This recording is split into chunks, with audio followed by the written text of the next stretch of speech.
So hey everyone, welcome to this special series of College Dunia where we take interviews of all those students who have converted India's top B schools. Today we are going to move on from the holy trinity of the Indian B school system to one of the juggernauts of the Indian B school ecosystem. From XLRI Jamshedpur, we have Abheek. Abheek, welcome to the series, welcome to the show. Hi, thank you so much. Yeah. So Abheek, without wasting any more time, I'll jump straight away to the very first question. Abheek, can you please give us a brief profile background, like before entering the XLRI Jamshedpur campus? Yeah, sure. So I'm a fresher, so I don't have any work experience. Before XLRI, I was doing my undergraduate from Sri Venkateswara College, University of Delhi, and Okay. my specialization was statistics. Okay. So I did my undergrad from there, and before that, I had science in my school. I was a school topper of my school, Right. and I chose not to do engineering because I always had in my mind that I want to do an MBA. Right. So therefore, I did my undergrad from Delhi University, and I also did a couple of internships during that time, which Okay. helped me build my profile for MBA. Right. And Abheek, what course did you opt for from XLRI? So I am currently in the business management program of XLI. Yeah. So Abheek, how is business management program different from the HRM program of XLRI? So HRM program is specifically for people who want to get into HR as a Right. career. But business management is something in which you have multiple fields. So Right. you can go into marketing, finance, operations. There are number of fields which you can enter when you're in the business management program. Whereas HR chooses a more specialized route to your career. So in Right. BM, you can get into any field which is of your interest. Right. So Abheek, we all know that XLRI take XAT scores. So did you appear for a CAT exam also? Yeah. And if yes, so what were the other exams? Like, did you appear for AIFT or SNAP or any other exam? No, so I only gave two exams, XAT and CAT. Okay. And what were your respective percentiles in each of the exams? So I scored 99.33 in CAT, and Okay. my score in that was 98.22. So Abhi, 99.3 in CAT, and so what were, did you get any shortlist from IIM ABC, the Holy Trinity? No, so I was really expecting a shortlist from the Holy Okay. Trinity, but I did not get a shortlist from ABC. Right. Among the IIMs, the best calls I had was from IIM Kozhikode and Shillong. Right. And Abhi, one more thing I need to ask is how the interview process, or like how difficult was it to enter XLRI than to enter the other IIMs, right? So the interview process are quite similar for both Right. IIMs and XLRI. There's no such specific difference. All my interviews, either for IIMs or XLRI, all were very big on academics. So Right. throughout, I did not see a change when I was going from an IIM interview or to an XLRI interview. All Okay. were very heavy on academics. So there's no such difference which I can tell you which I had in my Mm. either of my interview. Right. And Abhik, one more thing, like we know that CAT is divided into three sections, right? The VA, the DI, and the quant section, right? Similarly, Right. XAT exam is divided into three parts, if I'm not wrong, right? So how much extra did you prepare for that, and how much you already covered your topics during your CAT preparation? So the topics which are common for XAT and CAT are quant, English, Mm. and logical reasoning and data interpretation. So Right. that part was pretty much covered because of my CAT preparation. But XAT has two extra sections. One is decision making, and the other is general knowledge. So Right. I'm a quizzer since class 7. So I was confident that I will be able to answer the GK questions. Right. So I did not delve deep into GK because firstly it's a pretty random section. Mm. You can expect anything out of the box. And Right. secondly, I was confident of my current affairs and GK knowledge. So I did not prepare a lot for GK since it's a black box, anything can Mm. come out of it. And for DM section, I went through the past papers and tried to get a hang of how the questions are being framed. So Right. for the 1 month gap between CAT and ZAT, I was entirely focused on the DM section. Okay. And that actually helped me in bumping up my score. So Abhik, how do you tackle the DM section? So the key, I think, what helped me was that I first gave a couple of mocks to see where I Mm. was exactly in the DM Mm. section, and I realized that I had to do a lot of things to get better in that section. So Right. the key idea is to first solve a question. If you're getting wrong, look at the solution and see what the question setter is thinking. So Mm. when you repeat this a number of times, you start to get a hang of how questions are being made and what line of thought you're supposed to have. Mm. So, solving multiple questions and then thinking from the perspective of the question setter Mm. helps you build a train of thought, which eventually Mm. improves your accuracy in DM section. Right. So Abheek, like CAT 99.3, right, and XAT 98. So I'm sure that IIMs and XLRIs were not the only colleges you applied for, right? You must have had your backup ready, right? So what were your backup colleges, and on what basis did you shortlisted those colleges? So, I actually did not have backup college because my plan was to work for a couple of years and then Hmm. try again for CAT. So my Okay. backup option at that time was doing job with D Shaw. I had offer from D Shaw as Okay. financial research associate, and I also had another offer from Paytm. Right. So I was confident that I'll be able to crack Hmm. CAT in, if not this year, then next year. So my backup option was doing job. It was not applying for any other colleges. Uh, right. So, Abhik, I know it may sound cheesy to ask you, but still, Excel's we all know that Excel's fees is pretty high, right?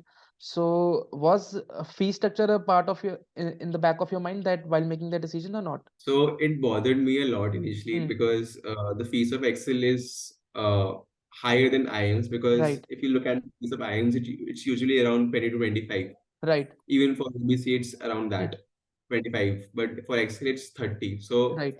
5 lakh extra was definitely bothering me. But Hmm. because I'm from a very good family background, my father told me that you should focus on the education you'll be getting. You should not be bothered a lot about fees, because Right. it's very easy to get a loan when you get into Excel. Because bankers will be, they will literally be after you to give you a loan. So that was not something which was bothering me eventually. Okay. But initially it was, yes. Yeah, so then again, Abhik, I really want to ask you that scoring so much better in any of the exam, like in CAT you scored 99 and XAT you scored 98, right? So what was that one thing that actually helped you hitting that score? Was it consistency? Was it your hard work? What was that one thing that you actually focused on cracking those two exams? So I think the main thing which one needs to hang on during the preparation is that you need to remember that it's a decision-making exam.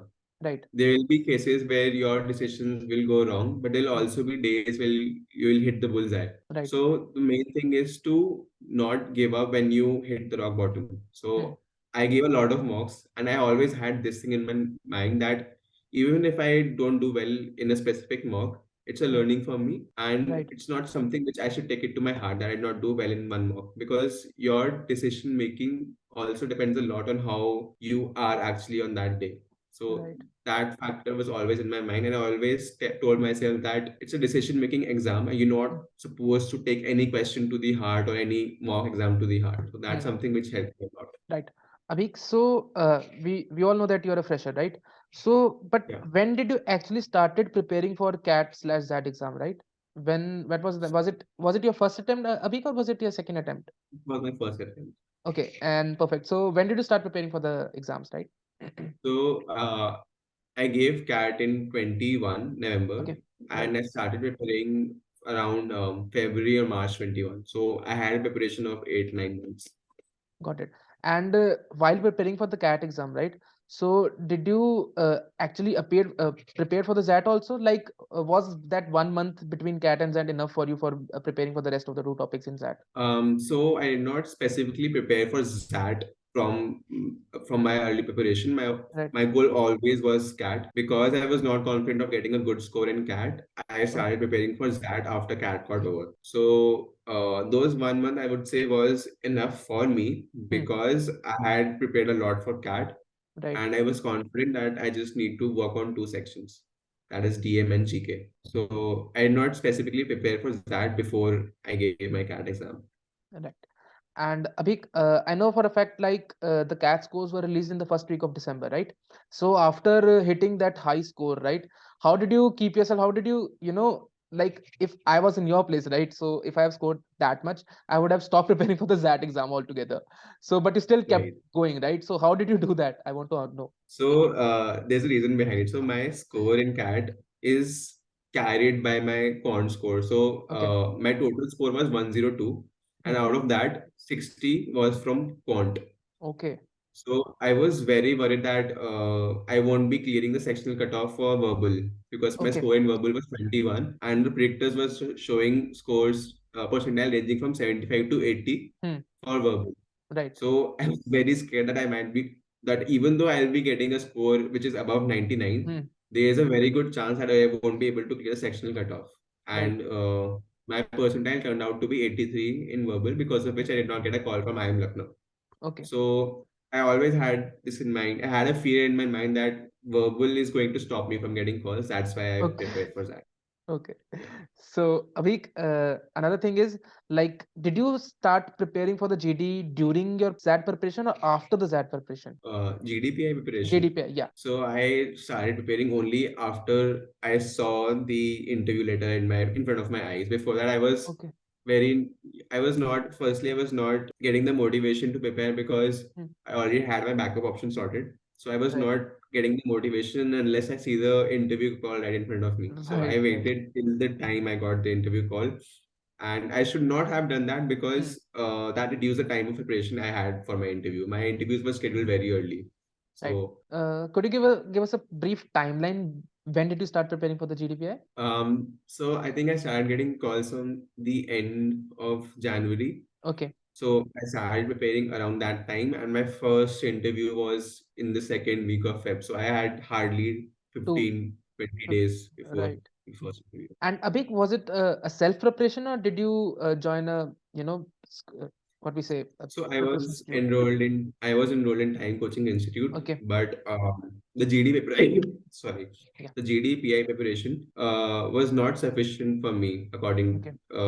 because I was not seeing improvement in my interviews. So Hmm. I took mock PIs which were given by Hmm. current students of XLRI or by students of IIMs. So I Okay. took a couple of interviews by taking my students, and that helped me a lot in doing well in my interview process. Right. Abhik, did you appear for any GD or extempore or VAT? No, I only gave interviews. I did not have any GD.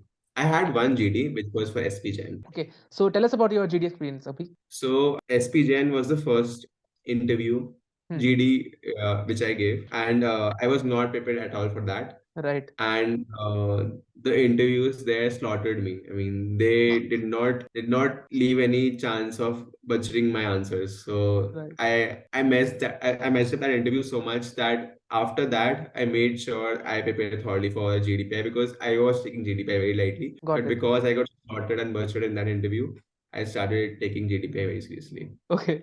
So can you recollect the topic of GD? So it was something related to finance, because I had Okay. chosen my finance as my specialization. So he was asking me questions about financial ratios, which Okay. I had absolutely no clue of, and I Right. tried guessing them. And my Okay. guesses were also nowhere near the real answer.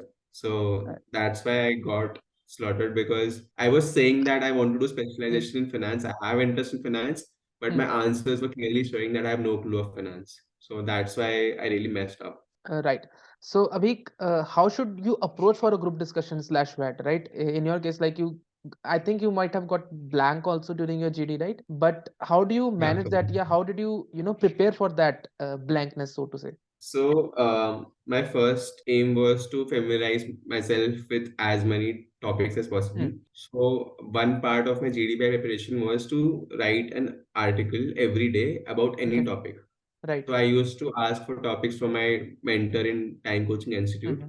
and I used to write a page or two about that topic. So that helped Hmm. me getting familiar with the current affairs and news in the Hmm. financial world and all that. Hmm. So that helped me. And apart from that, I tried to speak on those articles in front of the mirror. Right. So that helped me in not going blank in those situations. Got it. And a number of mock PIs were also there to help me not go blank in any case. So yeah. Right. Now, Abhik, we'll jump straight away to the PA experience. So tell us about your XLRI's PA experience. What was the number of panelists, and how was your experience? So I even did not do well in my Excel interview. So there Okay. were three panelists, and it was very acad heavy. So they Okay. did not ask me to introduce myself. They did not ask me why I want to do MBA. Those Hmm. typical questions which people ask you to prepare for. Right. They did not ask me any of that. They straight Hmm. away jumped into statistics, because it's my specialization from undergrad. Right. And they kept digging into, as long as I was not able to answer, they kept digging into statistics. They asked me so much stats that, I mean, I cannot even imagine that any interview would be so acad heavy. It was that. acad heavy because they did not ask me anything apart from academics. Right. And at one point of time, I just said that I don't know the answer to this question. I was keep saying that I don't know the answer to the question because the questions were very hard, Right. even for a stats undergrad. So, but I knew that they were trying to corner me in that interview. So what I had in my mind was that even though if I don't know the answer, I should look confident and keep smiling. It should not portray that I'm getting nervous or they have successfully tried to corner me in the interview. Right. So I think that worked for me because even though I was saying I don't know the answer, I was showing myself to be very confident and also smiling at the same time. Right. So yeah, that was an excellent interview. Right. So Abhik, how long was the interview? Around 20 minutes. Right. And so you told us that it was basically a stress interview. Now that you have experienced it, Abhik, can you give our viewers a brief, a trick to crack serious interviews or something like that? So yeah, this stress interview has happened to me a couple of times during the interview process. It happened to me as well in IIM Shillong interview Right. and IIM Cozico interview as well. So the key to doing well in any stress interview is that you should be aware of the situation that they are trying to corner you, they are trying to put you under a lot of stress, and you should be self-aware of the situation. Once you get Right. that, you should always try to, try yourself to become confident. You should show the interview that you're confident. Your shoulder should not be lagging, or you should not Right. be bending down. Your posture should be correct, and you should be conscious of that. Apart from that, once you are conscious of your posture, you should always ensure that you always have a smile on your face because Right. that shows that even though you're under a lot of pressure, you're always able to stay calm and smile at the same moment.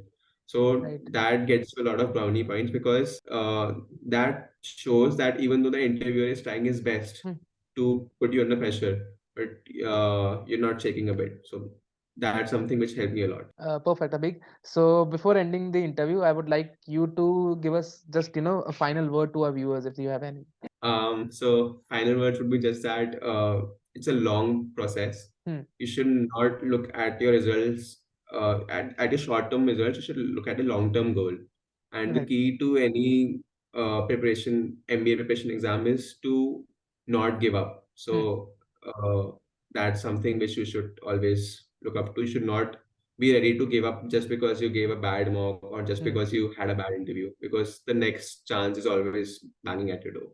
Right. So the next dance to all of viewers, don't give up. If you fall down, you need to learn how to stand back up. And thank you, Abhik. Thank you so much for this. And to all our viewers, that was it from our side. And we hope we were able to add some value to your GAT/ZAT preparation. And all the best to our viewers. And thank you, Abhik. Thank you again for joining us with this interview. Right. Thank you. Yeah.